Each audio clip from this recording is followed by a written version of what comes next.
like to change the pace a little bit and talk more broadly about the AI policy landscape.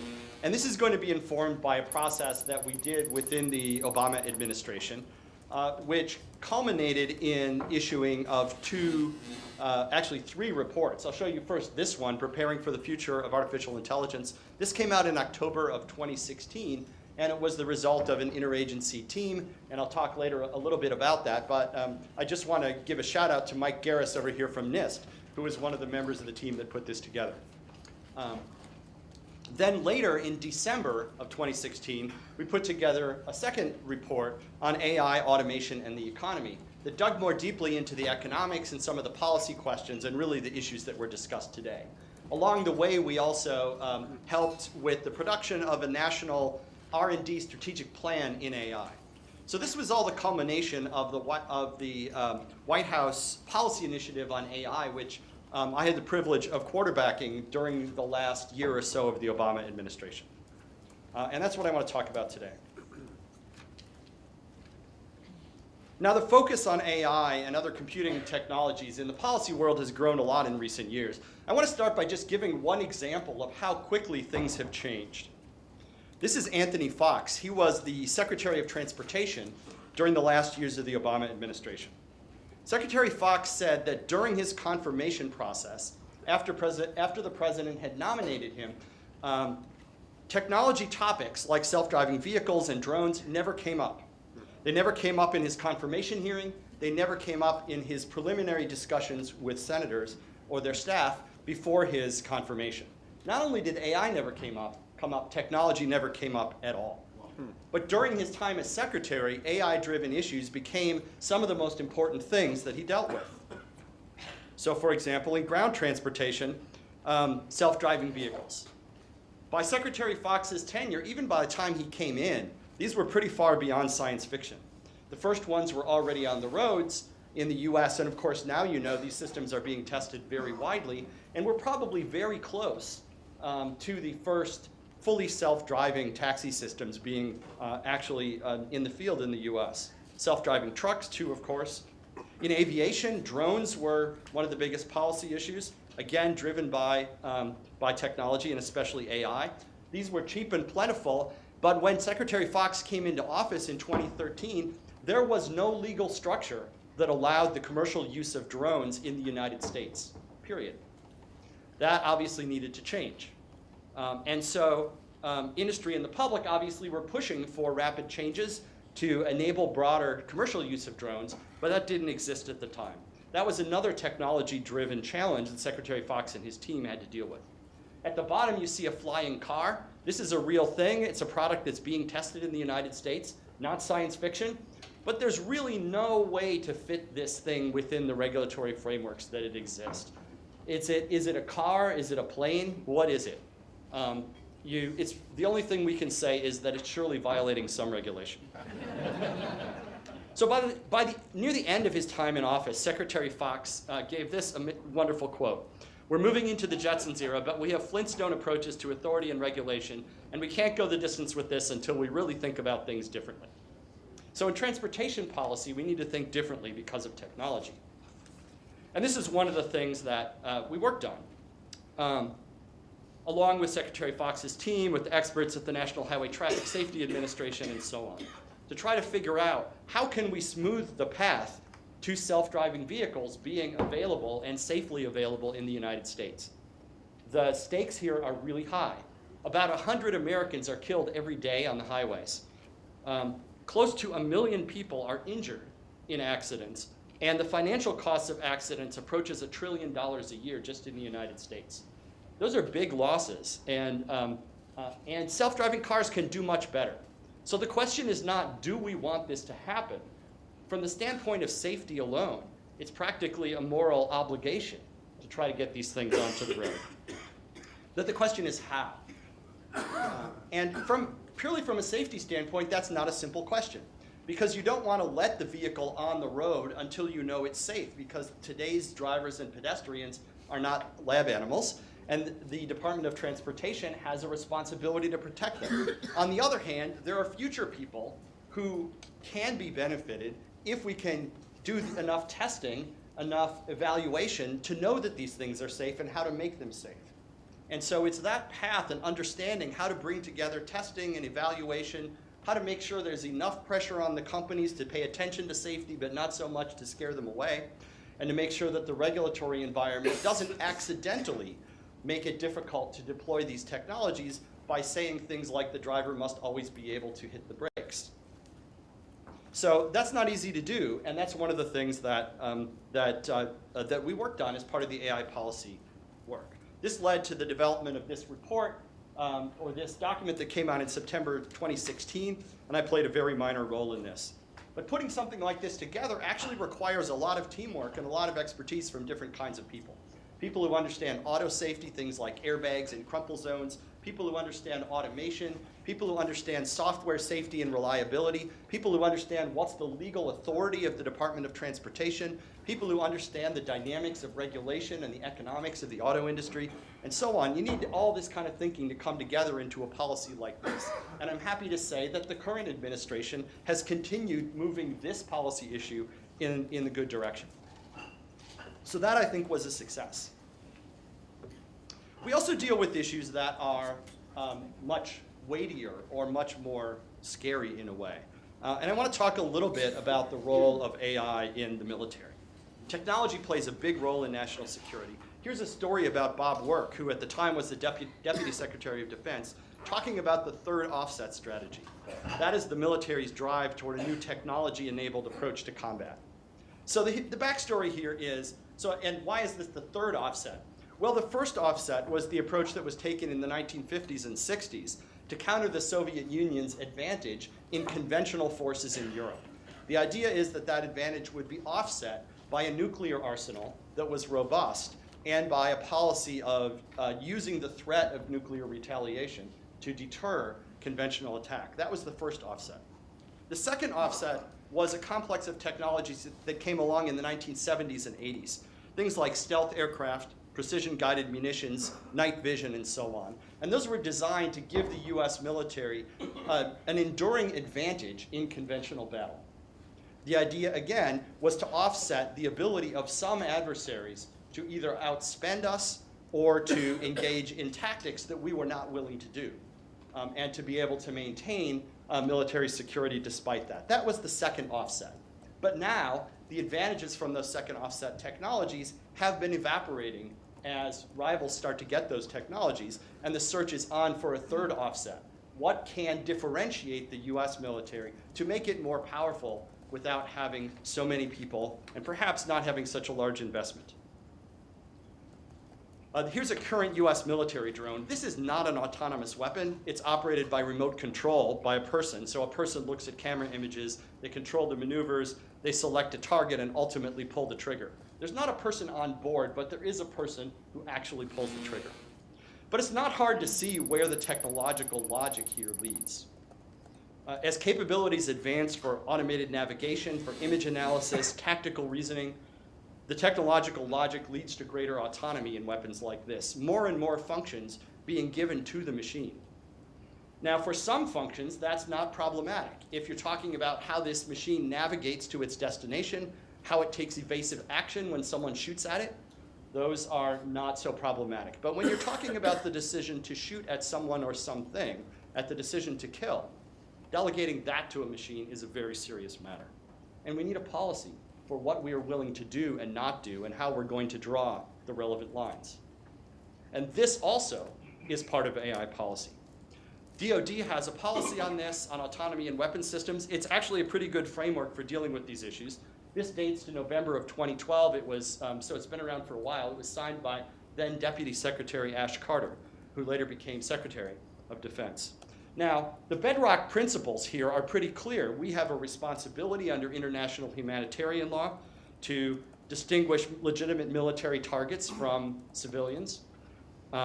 There's a responsibility to consider the risks of collateral damage to non-military targets, and there's a responsibility to take steps to determine what is and is not a military target, not to just guess and assume or shoot first and ask questions later. Those are all responsibilities under international humanitarian law. They're moral responsibilities, non-negotiable. The question is, when you're building technologies, how do you translate those principles into guidelines and procedures? How do you make sure that a highly sophisticated weapon system, which has some autonomy in it, doesn't go wrong and violate our responsibilities? So we need to figure out how to reconcile those goals. Now, our strategy for doing that has always been multifaceted. We don't, even a simple rifle is not designed in a way that makes it impossible to commit a war crime with it. We rely on the individual soldiers, we rely on the commanders to make these decisions. And that's where we're likely to go here. It's not just a simple rule about what we build and don't build. It's procedures, it's training, and it's making sure there's accountability. All of this is part of AI policy as well. High stakes. Other countries are doing similar things. China is developing systems. We see the use of small drones and other types of weapons by terrorist actors and others who are not likely to respect the tenets of international humanitarian law. This is a very serious matter. So in military affairs, technology and AI plays a central role in the most difficult policy decisions. Now I could go on, I could talk about a lot of different policy areas. I could talk about medicine, the role of personalized and precision medicine, the combination of machine learning with genetics and what it's going to do to improve healthcare. I could talk about finance, the role of automated trading, the implications of new technologies like blockchain and smart contracts combined with AI. I could talk about education. Almost any important policy area that you're thinking about, AI plays a big role there. And you need to incorporate some kind of AI-driven thinking into the policy process. And yet somehow the conversation always comes around to this, the robot apocalypse. And this is what we took to calling it the robot apocalypse around the office. And of course, it's actually a serious issue, the long-term implications of AI. And I'm not here to debate it with you today, simply to say that when you have famous smart people like Elon Musk and Bill Gates and Stephen Hawking talking about something as an existential risk to humanity, government leaders notice, and they ask their technology advisors about it. And so we needed to think about this and figure out what we could say and not say, and how to steer the concern that arose out of these fears into a direction that facilitated the resources and making of good policy to solve the very real AI policy issues that we do face. This book actually, if you read this, philosophers have written fancy books about the robot apocalypse. I found this hard to get through, but nonetheless, a lot of attention to it. So all of these things together, mostly the huge private sector interest in AI, the advances in the research community that were coming along, and maybe a little bit the robot apocalypse talk, all of this motivated the administration to create the White House's AI initiative. So it's a big effort. We worked with private institutions to co-organize 5 conferences held around the country over a 7-week period. Here's the first one that was in Seattle. CRA also co-organized one of these conferences with us. Thank you. That was here in DC on the opportunities to use AI for social good. And then we put together this White House report and a companion strategic plan for AI R&D. I want to talk a little bit about the process of putting something like this together, because if you haven't experienced it, it might be a little bit hard to believe. So putting something together like this and getting it approved through the interagency process is not for the faint of heart. But to give you some perspective on it, let me tell you that this report was sent for review and approval to the Departments of Agriculture, Defense, Commerce, Energy, Education, Health and Human Services, Homeland Security, Interior, Justice, Labor, State, Transportation, and Treasury. To NASA, NSF, National Institute of Health, the CIA, Director of National Intelligence, and the EPA, and the Council of Economic Advisors, Domestic Policy Council, National Economic Council, National Security Council, Office of Management and Budget, and Office of Science and Technology Policy, and that doesn't even include the lawyers. Wow. The program committee from hell. That is perhaps the program committee from hell, but like all program committees, they had things to say. The interesting thing is that you could run down that list, and I could tell you what each of these agencies had uniquely to contribute, how AI touched what they did. And every single one of those agencies had something to say, they had some perspective that was actually useful.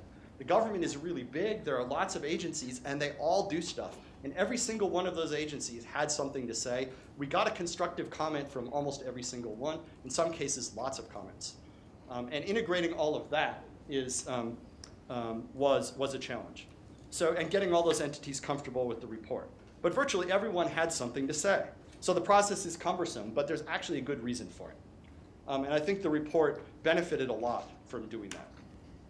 So after this report, one of the things we did not do in this report is address the issue of automation and the economy, because we felt that that was a big enough issue that it deserved a report of its own. And I'll come back to that. But first, I just want to take a little bit of time to kind of survey the range of topics that come up within AI and policy.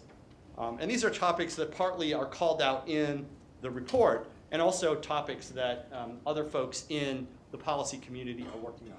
So let me just run through a bunch of these sort of quickly. First, AI and free expression. Companies are using AI and machine learning to filter content, to block unwanted messages, to cancel accounts that look like they're involved with fraud. And governments increasingly are calling on companies to do this kind of thing more, and to go after types of activities and content that are not just fraud, but actually are just distasteful to what those governments want. So we need to think about what are the implications of this for free expression and civil rights, even when aimed at truly harmful and illegal, improper speech. These are not exactly precise tools. There will be false positives and false negatives. People will exploit this, and we need to think about the implications of all that. AI and ethics. Powerful AI systems raise lots of questions about whether and when we should rely on automated systems. So how do we think about that? How do we learn from other fields like bioethics and environmental ethics that have built out an ethical approach and community around a new technological area? And how should we teach ethics to AI students? And here I need to, here I'm going to stop and put in a quick plug for the case studies that we're developing in our center at Princeton. Written case studies designed for use in education that come out of the real life experiences of companies and governments in running up with AI ethics issues. Diversifying the AI workforce. This is a huge deal. The AI workforce has even fewer women and people of color than the tech workforce generally, and that's a pretty low bar to get under. So we need to do something about this. This is one of the big policy issues. We know what we can do that will work at small scale. Some are institutes and programs to train people and help get people into the field from the outside, from underrepresented groups. But how to do that at scale, that's not so easy. AI and fairness. There's a lot of talk about this. AI being used to make consequential decisions about people. This is true in the criminal justice system, in education, in housing, in credit, and so on. And there's all of the different ways that are by now well documented about how algorithms can produce biased results.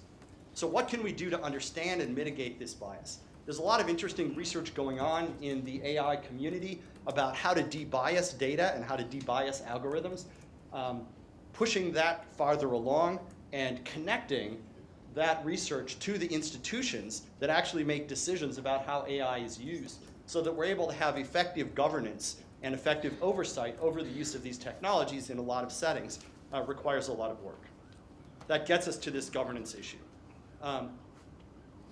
One way of looking at this, at least in government, is that we're moving from the world on the left, where processes are done by a room full of bureaucrats or clerks, to the one on the right, where they're done by an algorithm.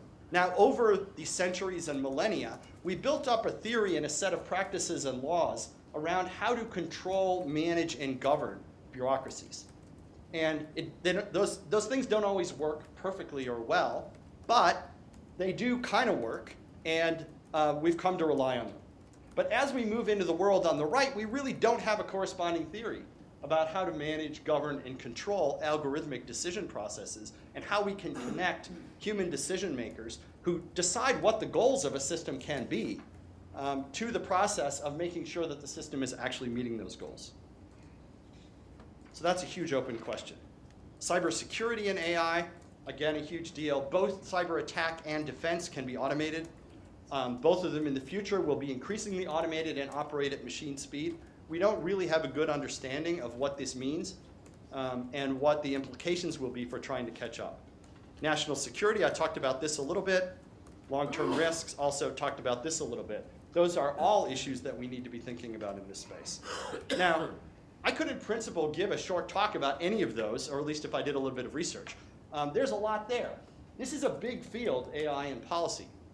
Now, and each of those research areas relates in some way to the role of AI in the future and the impact that it's going to have on the economy, on jobs, and workers. But I want to save time to sit here to say a few things directly about the economic impact, which was the topic of the last of the White House reports. So this came out in December 2016. This was the last major thing that my office, I think, turned out before they kicked us out the door. So I worked on this one with the colleagues at the Council of Economic Advisors, the National Economic Council, Domestic Policy Council, and OMB. So as always, lots of people around the table, but not as large a team as worked on the other report. So the big question here, obviously, is how automation, driven by AI and machine learning, will affect the economy, and what are the policy responses to that? Or to put it more colorfully, are robots going to take our jobs? So the way the thing was structured, I think, is sort of best explained by putting up this piece of the table of contents. So there are two main parts of this. The first part was devoted to understanding the economics and what is likely to happen and what can we learn from past instances of automation. Trying to summarize what was known at the time, do a little bit of new analysis by the folks at CEA. Then policy responses. Now the connection between these was this paragraph which was in the middle, which says, here's what we can conclude based on the history and based on the economic effects about what we think is likely to happen. And we pointed to 5 particular changes. Number 1, positive contributions to aggregate productivity growth. Productivity grows, people get richer, more stuff is created, there's more wealth in our economy. And it's really easy to forget that if there's a lot of automation, that will happen, and that is hugely beneficial, and it creates a lot of jobs. So Jason Furman, the chairman of the Council of Economic Advisors at that time, gave a speech in which he said the biggest problem he thought we had with AI was that there wasn't enough of it. And this was driven by this observation. That's number 1, that's the good news. Second, changes in the skills demanded by the job market, including greater demand for higher level technical skills. 3, uneven distribution of the impact across sectors, wage levels, education levels, job types, and locations. There was, at least at the time, not really an ability to predict where the effect would fall more heavily, not with any confidence, but it was pretty clear that it would fall unevenly in all of these different dimensions. 4th, churning of the job markets. As some jobs disappear while others are created, the American economy has a lot of job churn. About 2 million jobs a month go out of existence to be replaced by 2.2 million or so new ones every month. And then finally, the loss of jobs for some workers in the short run, possibly longer depending on policy responses. And this is worrisome because of all the social science that says that even a short bout of unemployment for a worker has profound long-term impacts not only on that worker, but on their family and on their community. If your parent was unemployed for 6 months 5 or 10 years ago, and you're in high school or college, you will have worse outcomes. Even short bouts of unemployment are a big problem in terms of the impact on people. And so I want to spend the rest of the time pointing to 2 big questions that this raises. The first is, well, this question you've heard, is this time different? That is, how does this particular wave of automation differ from the previous one? Past waves have played out in different ways. Some of them have tended to reduce inequality. Some have tended to increase inequality, for example, depending on exactly whose work is complemented and whose is substituted for by the technologies that come in. In all the cases, so in the past, after things had settled out over time, the economy was more productive and people were better off. But the transitions were generally painful. So predictions of how this transition are going to happen, were, and still I think to some extent are, surprisingly tentative and uncertain. As much as our team, White House team, with the ability to get people to answer our questions, with a whole bunch of economics PhDs, access to computers, access to the whole research community, as much as we wanted to be able to give decision makers a clear roadmap to what this future was going to look like, we really couldn't. So we did what we could using the results available at the time. Here's one illustration. Here's some analysis based on the research that was available at the time. On the left, this is a graph that is derived from the data from the Fry and Osborne paper with analysis by CEA. So this looked at the median probability that a job would be affected by automation, according to Frey and Osborne, as a function of what the median wage of that job was. So median wage less than $20 an hour, 83% affected. Middle wage jobs, 31%. High wage jobs, 4%. Over on the right, this is from a different data set. This is based on OECD analysis. And this shows the share of jobs with highly automatable skills as a function of the level of education that is required for the job. And so again, you see jobs requiring less than high school education, 44% affected, bachelor's degree, 1% affected, and PhD, 0% affected. So stay in school, kids. So now you have to take these with a grain of salt, both because of questions about data and methodology, but there's also a very obvious and fundamental bias issue here. And to put it really bluntly, if you look at the graph on the right, the people with PhDs who did this work couldn't imagine how people with PhDs could be substituted by a machine. But people with jobs very different from theirs, that they could understand. Similarly, the one on the left, although it said that only 4% of jobs making more than $40 an hour would be substituted, the Frey and Osborne underlying study, in fact, relied itself on a machine learning model which substituted for the work of who knows how many economics graduate students. So there might be more going on here, and we really do need to worry that our view of this is colored by where we sit and by the tendency that all people have, and this shows up in surveys, to think that jobs like their own are really hard to automate, but other people's jobs are maybe easier. All right, so there's a lot we don't know.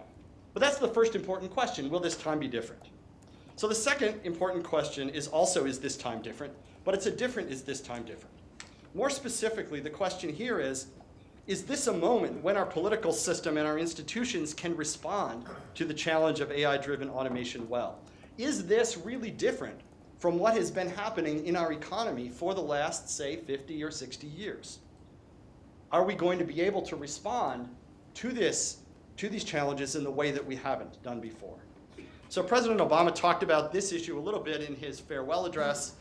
He said that trade should be fair and not just free, but the next wave of economic dislocations won't come from overseas. It'll come from the relentless pace of automation that makes a lot of good middle-class jobs obsolete.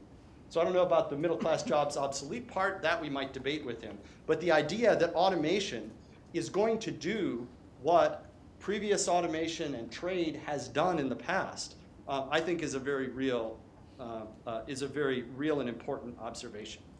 Many folks have seen graphs like this. This is the labor force participation graph from post-World War II on the left up until the present on the right. And the blue graph is adult labor force participation by men, the red by women. And looking at the data here, what you see is, of course, a lot of women coming into the workforce due to social changes that opened the workforce to women, a very positive trend. But then you also see superimposed on this a negative trend that starts out for men at the very beginning and goes on for men whether or not women are coming into the workforce. And once we reach about 2000, there's also a downward trend for women. And so this looks like two trends. One, women coming into the workforce, superimposed on a trend of people falling out of the workforce. And this is not due to retirement. It's not due to wealthier people. This is not people whose partners are working so that they can stay home. This is a real problem. So we have had all of these problems in recent years, and you could go on and talk about other trends. You could talk about the stagnation in median wages, increasing income inequality, increasing wealth inequality. The causes of all of this are complex. And of course, economists debate how much of this to attribute to various factors such as automation, globalization, changes in tax policy, and so on. But the bottom line is what automation is likely to do is not different qualitatively from what these forces have been doing in our economy for some time. It may be happening faster because of automation. The shape of the problem may be a little bit different, but in some ways it's fundamentally the same problem that our economy has been facing since, say, 1960. A lot of the same worrisome trends. And so this is why I ask, is this time different? Is this the time when we will be able to mobilize ourselves to change policies, to build a social consensus around creating an environment that copes with some of these issues and that makes things better for workers? It's really an open question. Now, I don't want to be too negative in talking about the economics here because we often forget the positives about the US economy. There are at least two reasons to be really hopeful. First, as I said before, AI can be a huge factor in increasing productivity, and productivity is good for everyone. The most important variable in economic growth and making people better off is productivity. But second, our economy is extremely dynamic. You could talk about 2 million people who drive for a living and could lose their jobs over the next decade or so because of self-driving vehicles. And 2 million jobs sounds like a lot, but 2 million jobs is, but our economy creates about 2.2 million new jobs every month as 2 million old jobs go away. And so if 2 million jobs are disappearing every month, take 2 million drivers and spread those jobs disappearing over, say, 10, 15, 20 years. On a month-by-month basis, that's a drop in the bucket compared to the number of workers who already lose their jobs and already find new jobs in our economy. Our economy is extremely good at creating new jobs and getting people into those jobs. Unfortunately, our policies are not so good at cushioning the blow for those people. But that is not a problem fundamentally with economics, it's a problem with policy. So technology here is not destiny. My biggest takeaway from the work in the White House report on automation and the economy is that there are choices we as a society can make. These problems are surmountable. They're not so much worse than the economic challenges we already face. But we have to actually get ourselves together and do it. Which brings me to the last slide that I use in every policy talk these days because I feel it's necessary. Right? Because I feel like every policy talk these days needs to end with a pep talk. Because we're at a moment when a lot of Americans seem dispirited and confused, and we wonder if we're on the right track. We wonder if we can mobilize ourselves to solve our problems as a nation. Well, we've done that plenty of times before. And what I saw during my time in public service is that people who disagree about some things can actually get together and work about things that matter when they're motivated and get important things done. The other thing that I learned is that we can't wait around for somebody else to come and solve these problems. We're the only ones here. And so if we as citizens are going to address this, if we as citizens want this problem solved, we need to be the ones who step up and try to get it solved. So I know we can do that. We can do it. And I'm really grateful for the opportunity to talk to you today. And I'm very happy to see events like this happening. I'm happy to see groups like CRA leading in this area, because we very much need to address these issues as a society and to bring together all of our communities, including the technical community, to address them. Thanks.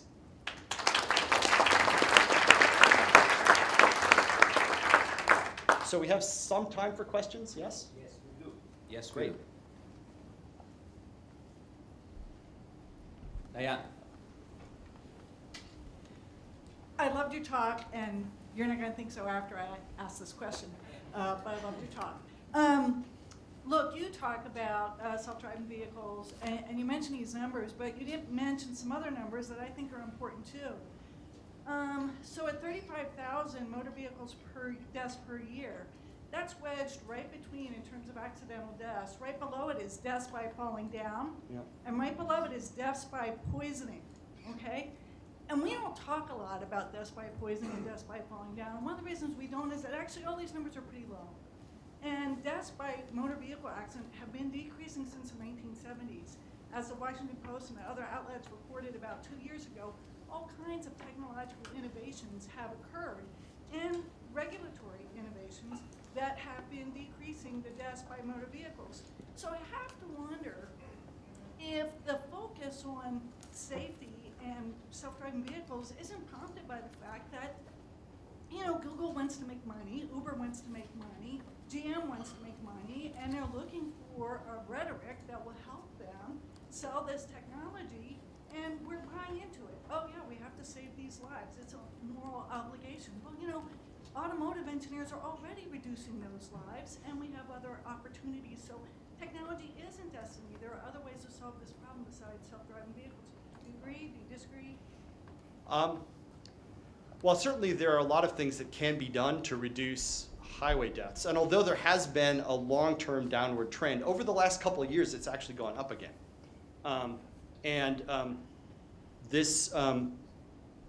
it's not clear exactly why. It may be that it's the reduction in the price of fuel, because typically when the price of fuel goes down, people drive more, and that leads to people drive more, and also riskier drivers drive even more. That's probably it, yeah. People doing things like this. So technology giveth and taketh away as far as this goes. You know, that is a significant number of lives lost. And I'm not going to say that reducing deaths by poisoning or reducing other causes of accidental death are less important. But there is a safety, but I think the safety imperative is a real one. And the people who do vehicle safety regulation in the government, they come to work every day trying to get that number down. The head of the National Highway Traffic Safety Administration, he starts out every talk with that number, 36,000 and more than last year. And says, you know, he comes to work every morning and asks, what are we going to do to make that smaller? So I think it's, you know, it's a real thing, and I think we can save large numbers of lives, reduce injuries. The economic cost is also large. We do need to put that in perspective against other things, policy interventions we can do. But I don't think it's just that someone has convinced the government that they want to help a company make some money.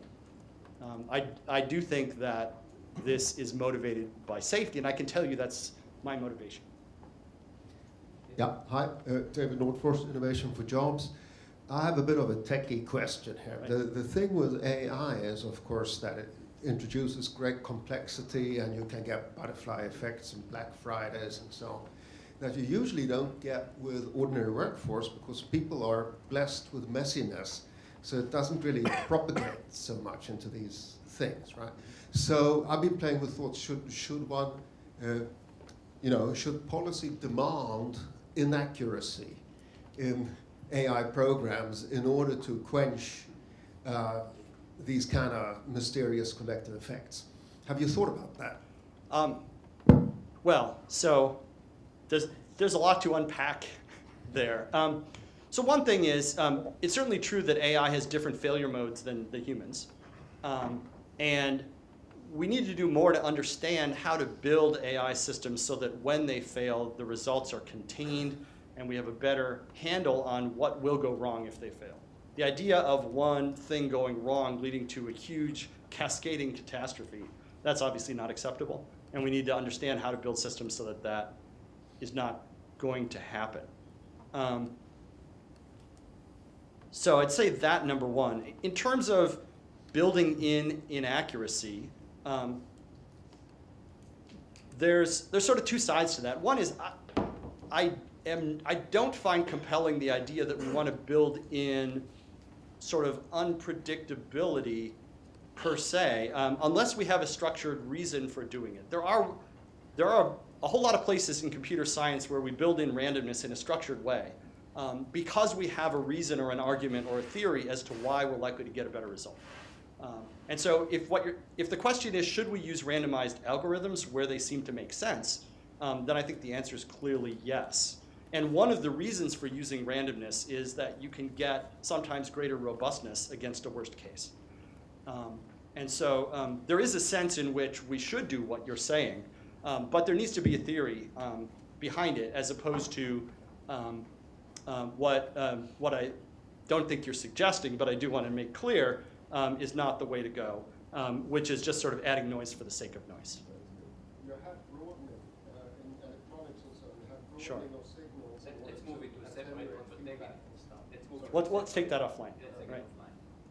So Ed, of course, you started with a lot of focus on computer security and policy-related issues like voting.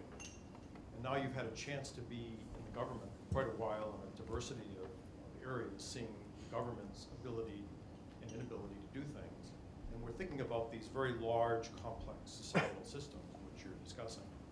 Do you think there is a realistic opportunity to make these systems robust enough, given all that we've seen, that we won't incur huge risk in some of the things you're talking about? I think there is an opportunity to do these things well.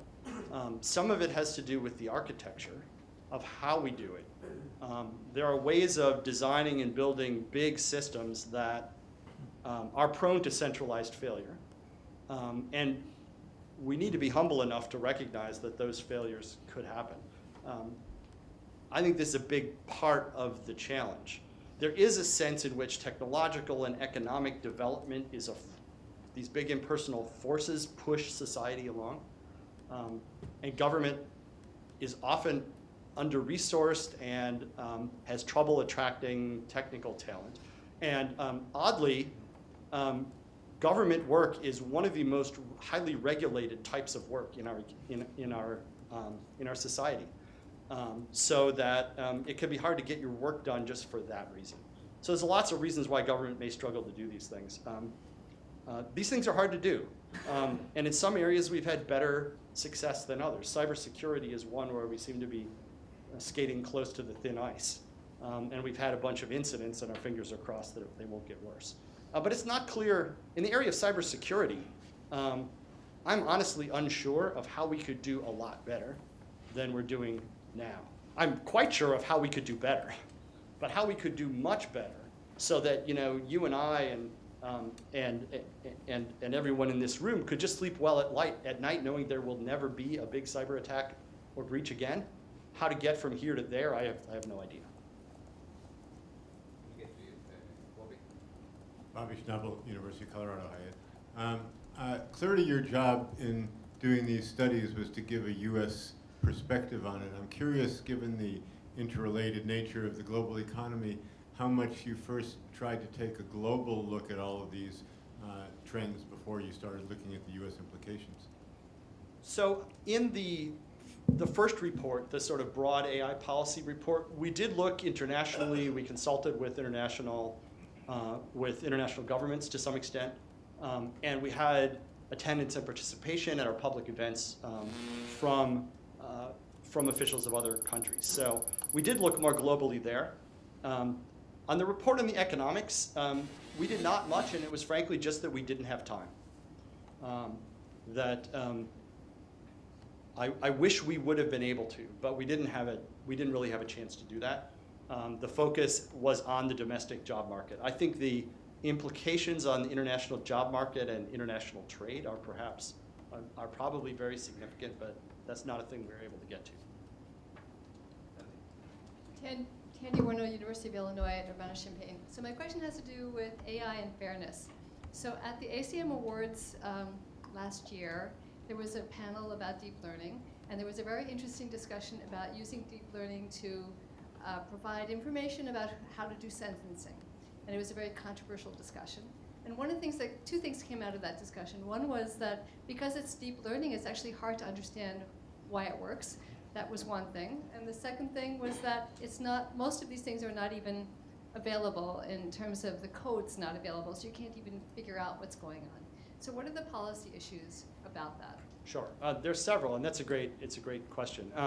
First, about whether information about the technology is available, right? That is a transparency question. The issue is that you may have a judge who is using some, say, commercial risk scoring tool as part of their process of deciding on a sentence or whether to let someone out on bail. And when the defendant says, I want to be able to see and challenge what this risk scoring tool does, the company that makes it says, sorry, it's a trade secret. And that often sticks. And I find that very surprising and concerning. I think if you're going to, especially in a criminal justice setting where due process and the right to fairness and to challenge the decision is at its strongest, we should not let trade secret claims prevent at least a defendant's expert from looking at this technology. So that's issue number one, and that, for me, that's an easy policy question. The harder question is, once you get past that, how do you think about ensuring that a system like that is fair and that it's being used in an appropriate way? And there's a bunch of dimensions to that. There is one dimension that is technical, And that is the question of, can you build learning algorithms which produce results that are more fair by some measure? Now you get to the question of how you take this intuitive notion of fairness and translate it into a technical criterion. And there are order of 20 different plausible definitions for what fairness means in a sort of rigorous formulaic way. And they're incomparable in certain ways. What's pretty clear is that the different attributes that and there's actually some impossibility theorems starting to emerge here, where people show that different notions of fairness cannot be achieved simultaneously in general. But nonetheless, if you have a measure of fairness of bias you're trying to reduce, you can build that into your learning algorithm. You can make it part of your loss function, for example, and try to reduce that measure. Now there's the question of how good is good enough. That's fundamentally a policy decision, right? How to make sure that those decisions are made well, that there's enough transparency, that is a policy engineering process. It's not a difficult question whether there should be enough attention, whether experts should be involved in that scrutiny, and so on. The question is how to make that happen. Final question. Yeah, Phil Auerswald, George Mason University. So I was hoping you can give us all some cryptocurrency investing advice. Yes. But of a specific variety. So yesterday, one of the, tens or dozens or hundreds of initial coin offerings this week is a coin offering for props, which is built on the YouNow community, video community. And essentially it's an implementation that a lot of people get excited about, and I'll just say, myself included, about tokenized economies that can structure micropayments and so forth and so on. So we talked about home healthcare workers and how do we create economies that actually distribute benefits to the edges rather than centralize them. So what is your take on tokenized economies and what their prospect might be to remunerate meaningful work? I think having different ways to pay, different payment technologies has some value.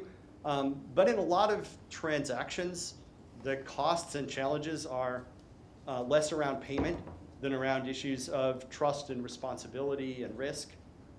If I'm hiring a home healthcare worker, how to pay them, how to actually give them money to do that work is pretty far down on the list of concerns I have in deciding who to hire or whether to hire someone. So I think these things are useful, but I don't see them as fundamentally changing things in most areas because I think transaction costs lie mostly elsewhere.